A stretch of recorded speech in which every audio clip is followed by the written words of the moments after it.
দর্শকদের উদ্দেশ্যে বলছি, আপনারা স্মার্ট ওয়ার্ক করছেন তো? শুধুমাত্র হাতে পায়ের হার্ড ওয়ার্ক নিয়ে পড়ে নাই তো? পুরনো ধ্যান ধরুন, আজ এইভাবেই করে আসছি, এইভাবেই করবো। যে কোনো কাজ, সে পড়াশোনাই হোক, কর্মজীবনই হোক, অথবা ব্যবসায়ী হোক, আপনি অফিস কাছারি করুন, ব্যবসায়ী করুন, আর পড়াশোনাই করুন, যে যে লাইনে আছেন সেটাকে কিন্তু আপডেট করতে থাকুন। চোখ কান খুলে রাখুন যে কীভাবে সহজে স্মার্টলি কাজটা করা যায়। কোন কাজটাকে আমার 5 মিনিট লাগবে, সেটা আমার 50 মিনিট লেগে যাচ্ছে না তো? এইটাকে নিজেকে প্রশ্ন করুন যে কোনো কাজে।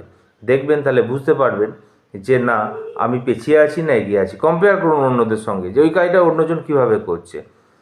বারবার বলছে আপডেট করতে থাকুন নিজেকে। আপডেট না করলে কিন্তু আপনাদের বা আমাদের অবস্থা অনেকটা সেই পুরনো 1 পয়সা 2 পয়সা কয়েনের মতো হয়ে যাবে, যেগুলো এখন মানুষ ফিরেও তাকায় না, আর পড়েই থাকে।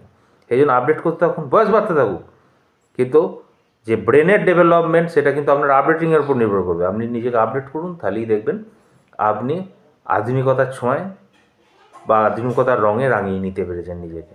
নাহলে সবাই বলবে ব্যাকডেটেড।